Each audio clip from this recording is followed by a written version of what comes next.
নমস্কার। আজকের আলোচনা কিন্তু বেশ কিছু জরুরি তথ্যের উপর ভিত্তি করে। মানে, আমাদের অনেকেরই তো দিনটা শুরু হয় এক কাপ চা বা কফি ছাড়া, তাই না? একদম কিন্তু এই যে রোজকার অভ্যাস, এটাই রাতের ঘুমে কেমন প্রভাব ফেলছে সেটা শায়দ আমরা অনেকেই খেয়াল করি না। ঠিক। আর আজ আমরা সেটাই দেখব।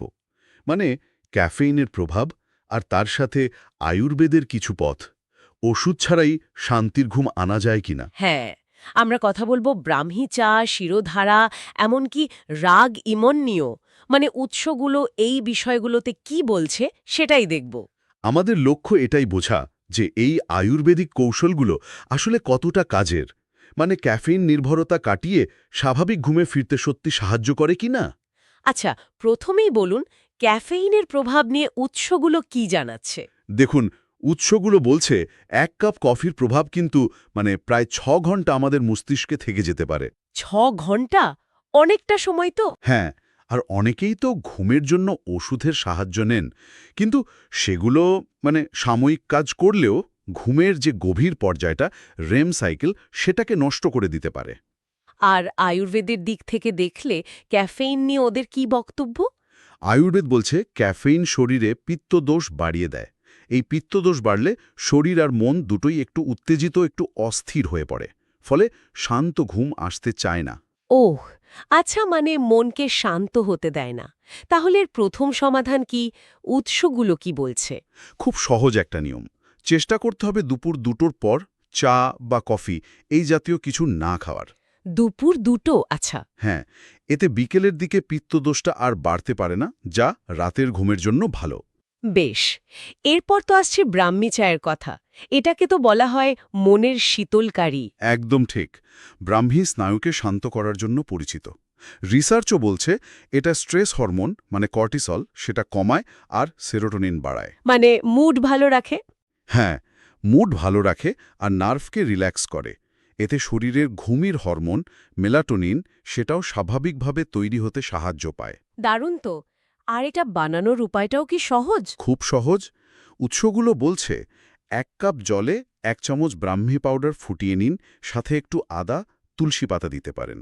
তারপর ছেঁকে ইচ্ছে হলে একটু মধু দিয়ে ব্যাস। বাহ! আর একটা ছোট্ট টিপস আছে।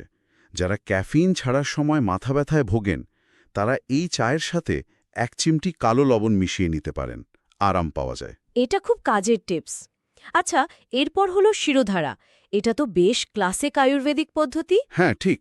এতে কপালে, বিশেষ করে 2 ভুরুর মাঝখানে একটা নির্দিষ্ট তাপমাত্রায় তেল বা কোনো তরলের ধারা দেওয়া হয়। কি ধরনের তেল ব্যবহার করা হয়? সাধারণত নারকেল বা তিলের তেল।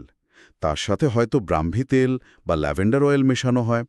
উৎসগুলো বলছে বাড়িতেও এর একটা সহজ ভার্সন চেষ্টা করা যেতে পারে। তাই নাকি? কখন করতে হবে এটা? ঘুমাতে যাওয়ার ঘণ্টাখানেক আগে মিনিট 15 করলেই যথেষ্ট। আর এর এফেক্ট কিন্তু দারুণ। সত্যি? হ্যাঁ, একটা স্টাডির কথা উল্লেখ আছে যেটা এইমসে হয়েছিল। দেখা গেছে শিরোধারা মস্তিষ্কের হাইপোথ্যালামাসকে শান্ত করে, আর এর ফলে অনিদ্রা প্রায় 40% পর্যন্ত কমেছে। 40%? এটা তো অসাধারণ। আচ্ছা, আর একদম শেষে আছে সঙ্গীতের সাহায্য, রাগ ইমন। এটা কিভাবে কাজ করে? হ্যাঁ, কিছু বিশেষ সুর বা রাগ আছে যা ঘুম আনতে সাহায্য করে।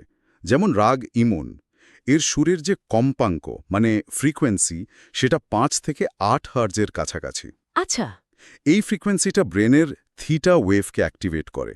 এই থিটা ওয়েভ কিন্তু ডিপ মেডিটেশন বা গভীর ঘুমের অবস্থার সঙ্গে জড়িত। তার মানে এটা শুনলে ঘুম আসবে? জোরে শুনতে হবে? না, না, জোরে নয়, বরং উল্টো, একদম কম ভলিউমে শুনতে হবে, ঘুমানোর আধ ঘন্টা আগে। আর ইনস্ট্রুমেন্টাল, যেমন বাঁশি বা সেতার হলে ভালো। গান থাকলে মন অন্যদিকে চলে যেতে পারে। বুঝেছি। তবে সব মিলিয়ে আমরা দেখলাম ক্যাফিন কখন খাচ্ছি সেদিকে নজর রাখা, ব্রাহ্মী চা, শিরোধারা আর শেষে একটু রাগ ইমন শোনা, এইগুলো ঘুমের মান ভালো করতে পারে।